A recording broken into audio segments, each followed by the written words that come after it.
Ever wonder why you can dominate at the workplace? You can close deals, you can handle deadlines, you can handle teams, you can do negotiations. But when it comes to your relationships at home, when it comes to the matters of the heart, matters of love, you feel like you're failing. Today, I'll show you the three patterns that drives this and also the simple steps that you can take starting today so that you don't just win in your career, in your workplace, but you also win in love. Stay tuned. Growing up, we're made to believe that success at work is going to create this success in every other area of your life. And you and me, we know that's not true, right?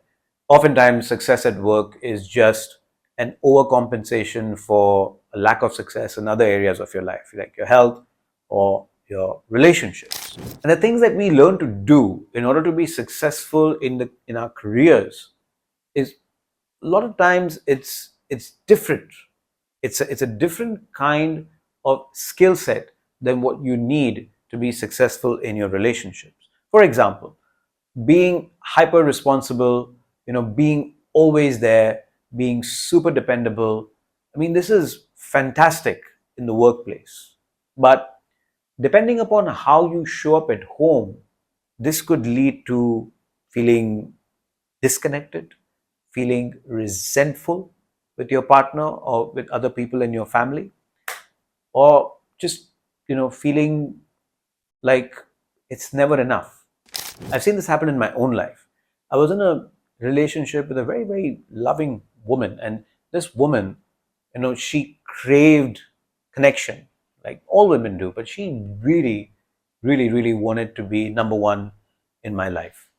And it became very, very apparent to me that for me to be able to give her the kind of connection that she desired, I needed to have a switch where I get off work mode and get into relationship mode, get into home mode when I get back. For a long time, it was difficult for me to do that. It caused a lot of friction, a lot of fights in our relationship. It's something that I learned how to do. I'm going to show you how you can do that as well. So here are the three most common loops, common patterns that I see in people who are ambitious or high achievers who are doing really well in their career. So the first loop is an over provider loop. So what is this? This is a pattern where you just keep giving, giving, giving, giving, giving. You become the source of everything in your family, whether it's money, whether it's attention, whether it's love, and you're just giving. Problem is that you're having a hard time receiving. You have a hard time asking for your own needs to be met. Now, things are different, when it comes to the business world, when it comes to your world at home. In the business world, you give value in exchange for money. And sometimes it's just easier to ask for money. Sometimes it's not. But for a lot of people, hey, this person is a client. That's the nature of this relationship. However, at home, this person is a family member. This person is my mom. This person is my dad. This person is my lover. How do I ask this person for something? I can never ask. I am the giver in this dynamic. That is a loop that I see happening very often, especially with the helpers. The second pattern that I see is like it's called the peacemaker loop. And so the peacemaker loop, these guys are like exceptional at work at handling conflicts. Like they're probably the people who've been stable in a company for a long period of time. People go to them for advice. They're part of all the meetings, and generally they can just do a great job at bringing things together and maintaining peace in the environment. Problem is that when they get home and they take the same kind of attitude back home and they use the same kind of pattern back home, they also assume the role of the peacemaker in their home environment. And the problem there is that you don't get a salary for doing that. You don't, there's nothing you're going to get in return. So if you want something in return, you have to ask for it. And the ones who are maintaining, who are always, who assume the role of maintaining the peace, the last thing that they want to do is assert themselves, because that they believe could destroy the peace. And so that's another pattern that I see in high performers and achievers when it comes to relationships at home. So the last kind of loop, which is extremely common, is the performer loop. So these are the kind of high achievers that are absolutely brilliant. They go in and they close deals. They have huge, social networks at work. People know them. If they need to get funding, they can go and do it. If they need to overshoot their targets, they will go like all in to make sure that they do that. Like, these are your star performers. This is you. Congratulations. You're probably smashing it at work. But when you come back to home, and number one, you're not even there for a lot of the time because you spend so much of your time at work. But when you are at home, number one, you'll bring your work back. Number two, if you don't get the same kind of validation at home that you're used to getting at work, you're going to get extremely upset. You're going to be confused as to what the hell's going on. And you start feeling unseen. You start feeling like you're unimportant. You start by maybe ignoring your relationships at home to focus more at work, where you get the kind of validation that you're used to, that you like, that you thrive on. So that leads to even further disconnection when it comes to your relationships at home. So you can think about all of these patterns and these loops like armory that you're wearing. So imagine you're in your castle, your home, and you're going out to the war, which is, your career, your office, to achieve, to make money, to gather resources for people back home. That's what you're doing. You're wearing this armor, and you go outside, you do your thing, and this armor is these patterns that we just talked about. When you come back home, you're still wearing the armor, and you don't take it off. The people at home, your partner, your husband or your wife, they can't feel you, right? Imagine you're still wearing that suit of armor. How are they going to be able to connect with you? This is where people start arguing with each other. You don't care about me. You don't love me. You don't pay attention to me. The truth is, this is going to cost you more than just a few arguments. It's going to cost you intimacy. It's going to cost you trust. It's going to cost you your health, at least. I mean, to name a few things. The quality of your life is the quality of the relationships that you have with the people around you. And imagine if you don't have any intimacy with your partner. Maybe you don't. Imagine if there's a lack of trust. Imagine there's a lack of connection. Imagine that you just don't feel ready to take your armor off when you're back home. What would that cost you? And would you want to be with somebody like that? Imagine if your partner also had their own armor on. Maybe they do. And maybe they've got their armor on because you've got their armor on, because now you've got the battle that was being played out outside, that's supposed to be outside. There's a version of that battle going on at home. And two partners are wearing their own suits of armor because they're afraid that the other one might hurt them. It's hard to believe. But when I've coached people who are some high level professionals who can go out there and smash it, absolutely smash it at the workplace, but they find it so difficult to come back home, sit face to face with their partner, look them in the eye, and have an honest and truthful conversation. They haven't had one. Some of them haven't had one in years. So the truth is that the same skills that make you amazing at work, they are not going to help you in love. Love doesn't need your resume. It needs your presence. What makes you a high achiever at the workplace doesn't make you a great partner at home. You can't KPI your way into intimacy. You can't negotiate love, not true love, not true connection. The same patterns that serve you in the boardroom, they're going to starve you in the bedroom. Well, here's the 3-step process that I use with my clients. Step number one, catch yourself in the act. What does that mean? Become aware about your armory. What is the pattern that you play out? What's the loop that you're stuck in? If you don't know this already, then what I suggest you do is there's a link in the description which sends you to an assessment. Absolutely brilliant. When you do that assessment, it will tell you exactly the flavor of your patterns. What kind of armor do you wear? What do your loops look like?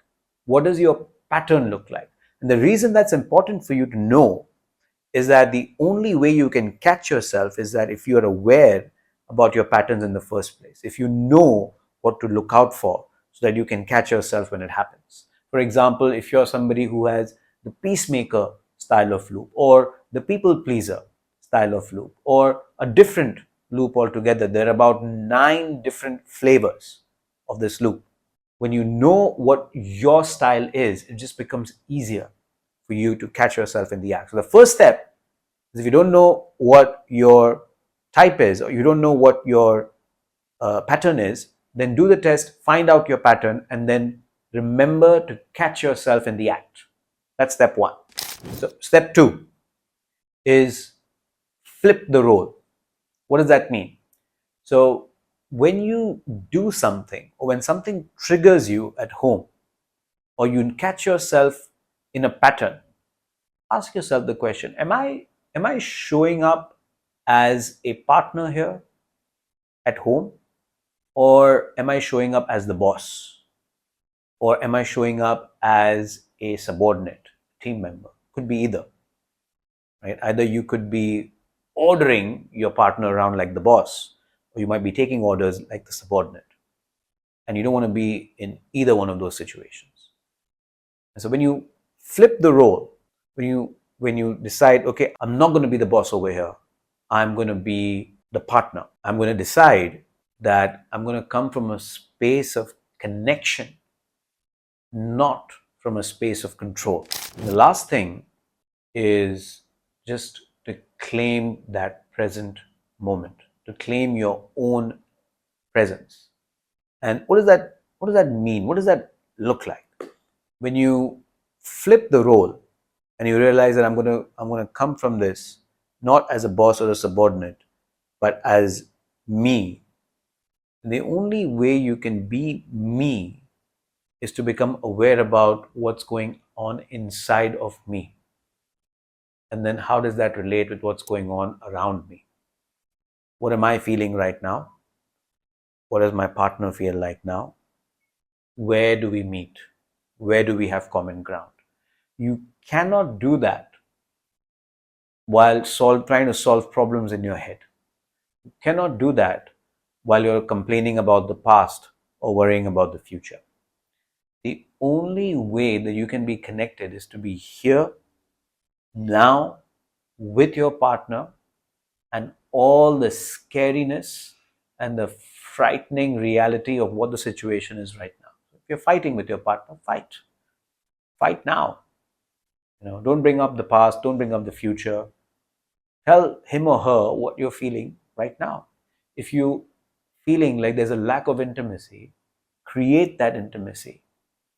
And the first thing you can do is by acknowledging what's going on right now. Claim the present.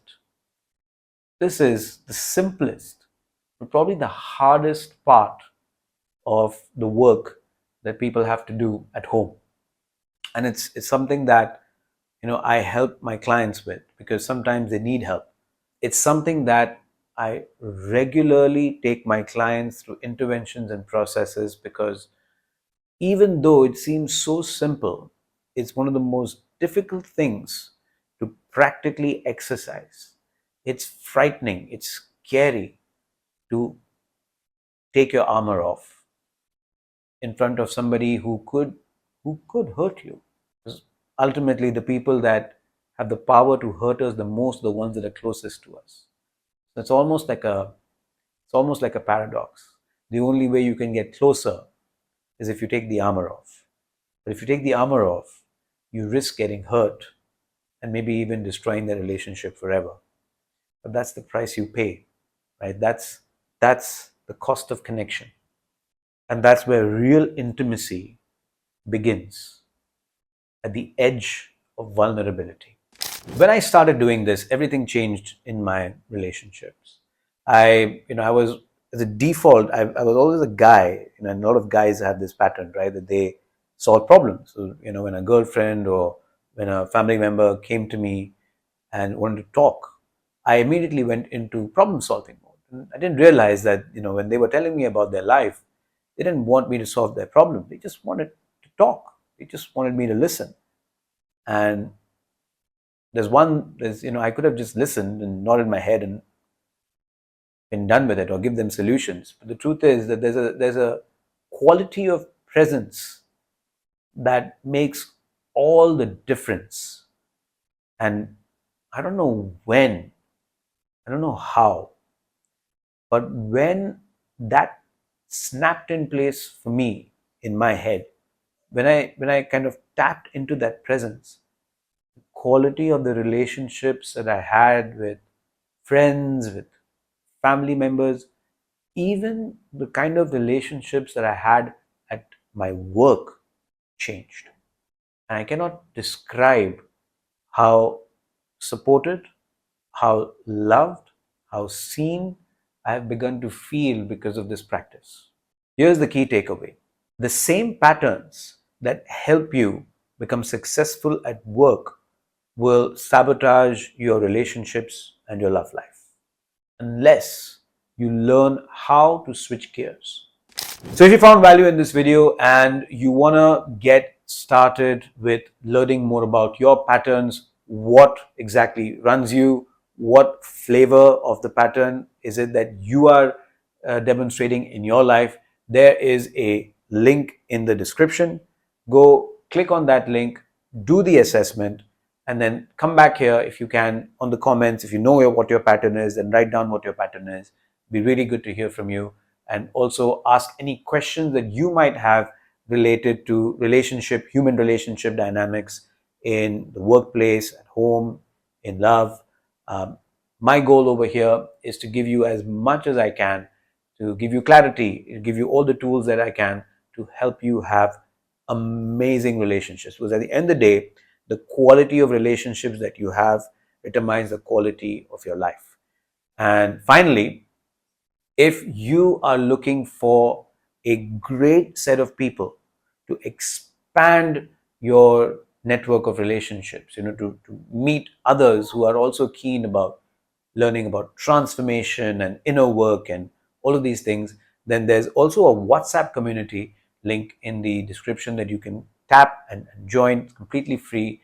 And there, I'm there as well. So maybe we'll have a chance to interact. There's some amazing stuff that's going to be happening on that WhatsApp group, which you'll come to know when you join. Maybe have a chance to have an intervention one-on-one with me. That might happen as well. So I hope this has been helpful, and I'll see you soon. Take care. Bye-bye.